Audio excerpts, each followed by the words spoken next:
Olá, hoje a gente vai mergulhar numa análise que, olha, pode mudar completamente o jeito que enxergamos o transporte público. A ideia aqui é deixar um pouco de lado os números e as planilhas para começar a falar sobre isso como uma questão de dignidade, de direitos humanos mesmo. Então, vamos começar essa jornada. Pesado, né? A análise já começa com essa comparação que é bem chocante para fazer a gente parar e pensar. O objetivo aqui é estabelecer o tema central, a desumanização que acontece todo santo dia nos ônibus e metrôs. Não é sobre um serviço, mas sobre uma condição da qual as pessoas muitas vezes simplesmente não conseguem escapar.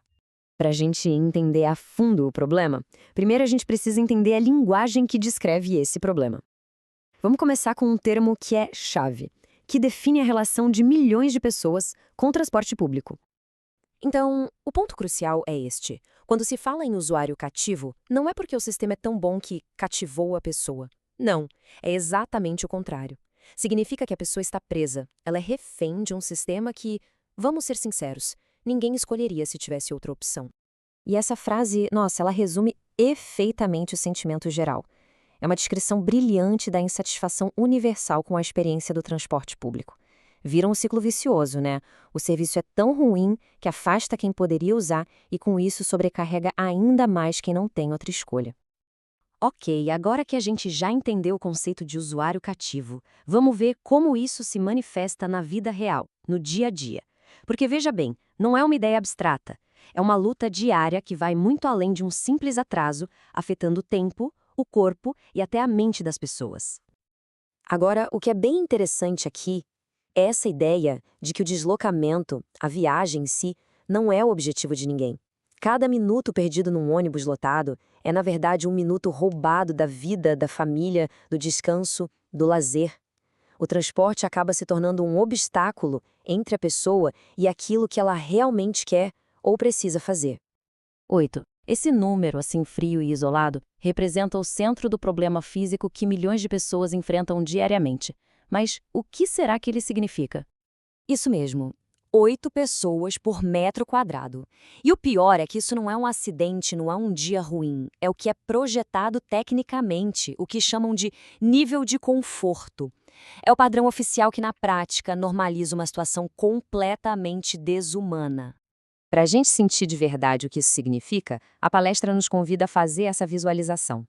Pensa só por um segundo, um espaço minúsculo, um por um, sem ventilação, com outras 7 pessoas de suas bolsas, mochilas. Essa é a realidade que foi projetada e chamada de confortável. E as consequências disso são devastadoras. A sensação de insegurança, por exemplo, não vem só do medo de um assalto. Vem da própria superlotação, do esmagamento, sabe? Do risco físico de estar ali, prensado entre dezenas de outras pessoas. Mas, depois de um diagnóstico tão duro, a boa notícia é que não é só crítica. O discurso também aponta soluções concretas. Então agora a gente sai um pouco do problema para entrar no caminho da mudança, para ver como essa transformação pode de fato começar. A solução proposta ataca diretamente os dois maiores pesadelos de quem depende do transporte. O primeiro passo é melhorar a experiência dentro do veículo. O segundo é diminuir o tempo perdido esperando por ele. São os dois pilares para começar a devolver a dignidade para o passageiro. O primeiro passo tangível é mudar aquele número terrível. A meta é reduzir a densidade de 8 para 5 pessoas por metro quadrado. O próprio palestrante admite que 5 ainda é bastante gente, mas já seria um avanço e tanto, um começo, para se poder literalmente respirar. E como se alcança essa meta? A proposta é aumentar a frota de ônibus em 30%. Mais veículos circulando significam não apenas ônibus menos cheios, mas também menos tempo de espera nos pontos, ou seja, ataca os dois problemas de uma vez só. Bom, aumentar a frota e definir novas metas é fundamental, claro. Mas a solução de verdade não é só técnica ou de logística. A parte final, e talvez a mais importante da análise, foca em algo mais profundo, uma mudança na própria dinâmica de poder. Com uma autocrítica muito poderosa, o palestrante escancara a desconexão que existe entre quem planeja as políticas e quem sofre as consequências delas no dia a dia. Isso só reforça a necessidade urgente de trazer a voz da população para o centro do debate. E o mecanismo para isso acontecer seria o Conselho das Cidades. E a ideia não é ser só uma audiência pública de vez em quando, mas um órgão permanente, onde a sociedade civil pode fiscalizar e influenciar as políticas de mobilidade por anos, garantindo que as melhorias não sejam só promessas esquecidas numa gaveta. No fim das contas, a verdadeira transformação é essa aqui. O sistema precisa parar de tratar as pessoas como um número numa planilha e passar a reconhecer suas vozes, suas histórias, sua humanidade. É a mudança de enxergar dados para enxergar gente. E para fechar, fica a reflexão.